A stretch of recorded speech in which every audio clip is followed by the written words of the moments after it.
tema da nossa aula de hoje é relações quantitativas envolvidas na transformação química. Vamos iniciar o nosso tema falando sobre o átomo, este que, segundo o filósofo grego Leucipo, significa indivisível, ou seja, o menor pedaço da matéria.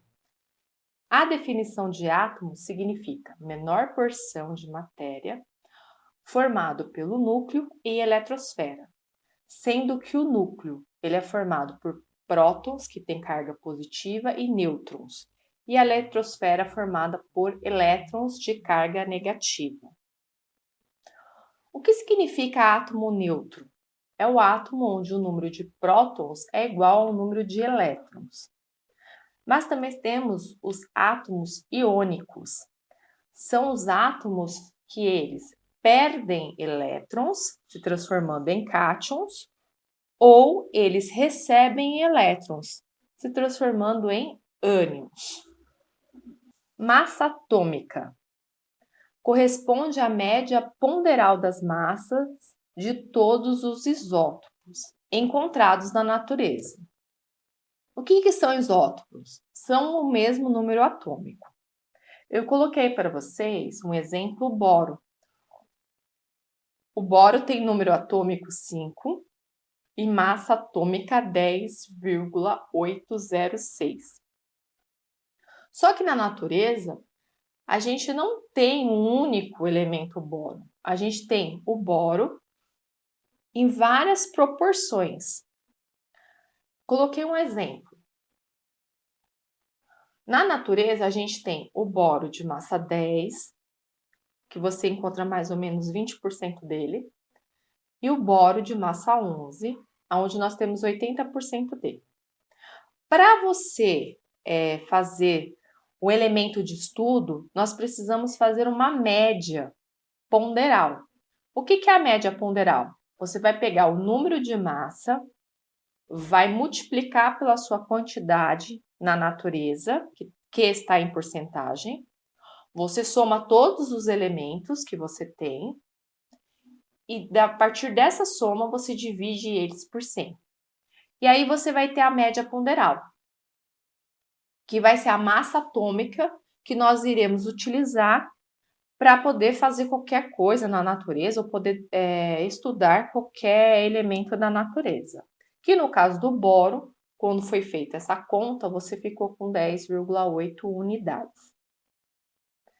Há outros elementos que têm essa característica? Sim. A gente pode falar do hidrogênio, que ele tem também, o mesmo caso do boro, diferentes massas atômicas.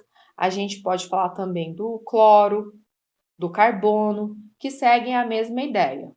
Você tem vários elementos com proporções diferentes na natureza, você vai pegar, multiplicar todos eles pela sua porcentagem, vai somá-los e vai dividir por 100. Aí essa média ponderal vai ser o elemento que você vai encontrar lá na tabela periódica. O que é o número de massa, que é representado pela letrinha A? É a soma de prótons e nêutrons do núcleo de um átomo, medida em unidade de massa atômica. A massa atômica é o U, tá? Fórmula: A é igual a M mais P. Coloquei aí o exemplo enxofre.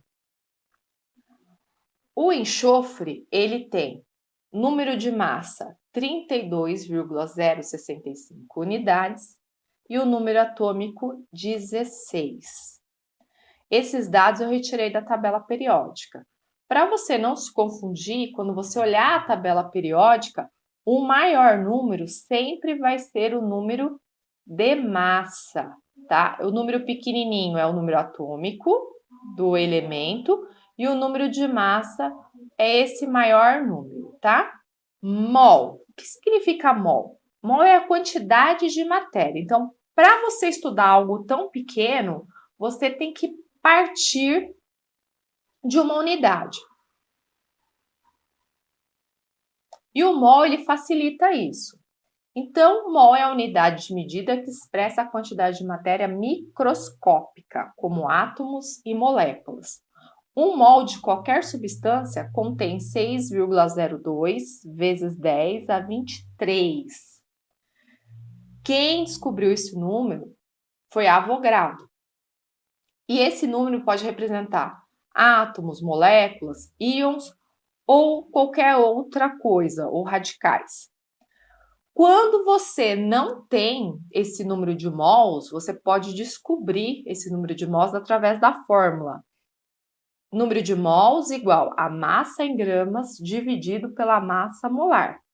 E lembrando, qualquer mol de uma substância ou de uma molécula, ela vai ter 6,02 vezes 10 a 23. Eu coloquei um exercício simples para você descobrir o número de mols quando ele não é apresentado.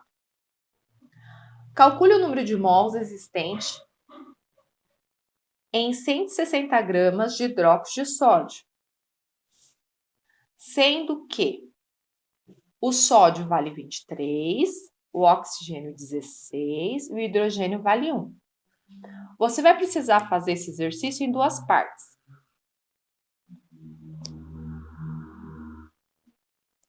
Primeiro, você vai calcular a massa molar do hidróxido de sódio,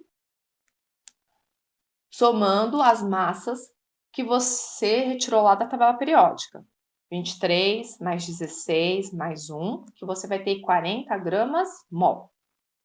Segundo passo, utilizando a fórmula do número de mols, você vai descobrir quantos mols tem 160 gramas de hidróxido de sódio. Então, você vai pegar N igual 160 gramas, que o exercício deu, dividido por 40 gramas por mol.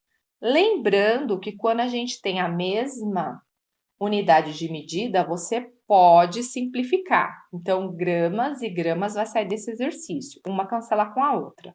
160 dividido por 40, eu vou ter 4 mols de hidróxido de sódio em 160 gramas deste material. Agora, o que é a massa molar? Foi o que a gente usou aí no exercício anterior. É a massa em gramas de um mol de entidades elementares, ou seja, é a soma de todos os átomos de uma molécula, que essa unidade é em gramas por mol.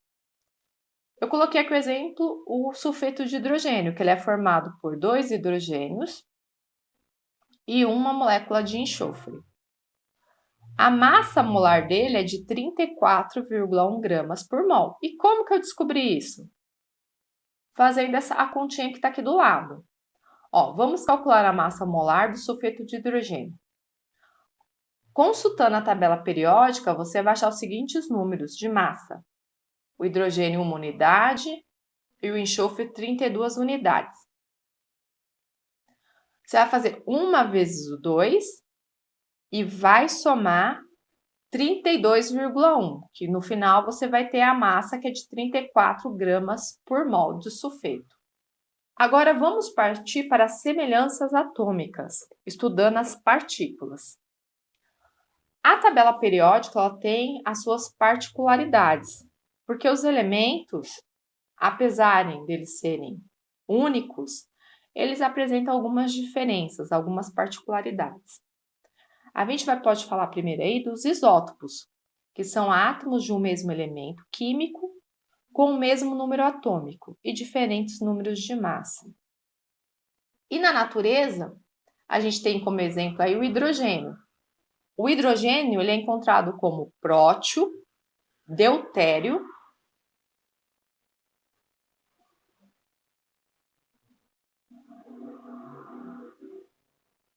e trítio. Esses 3 átomos de hidrogênio, eles apresentam o mesmo número atômico, mas diferentes números de massa.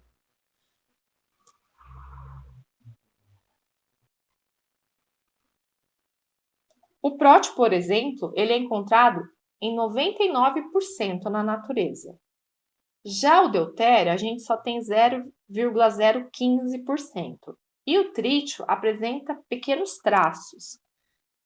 Então, como nós vimos, poderemos fazer o quê? A média ponderal desses elementos. Fazendo essa média, você acaba trabalhando com um elemento que ele aparece em maior quantidade. No nosso caso aí é o prótio que está lá na tabela periódica. Tem outros elementos que têm o mesmo número atômico e diferentes números de massa? Sim, a gente pode falar aí do cloro. A gente tem o cloro com número de massa 35 e também com número de massa 37. Só que o cloro 35, ele apresenta 75% na natureza. O carbono, a gente também tem o carbono 12, o carbono 13 e o carbono 14. O carbono 12, ele apresenta em 98,89% na natureza. Tanto que se você olhar a tabela periódica, pela média ponderal, você vai perceber que o cloro a gente usa o 35, número de massa, e o carbono 12 como número de massa.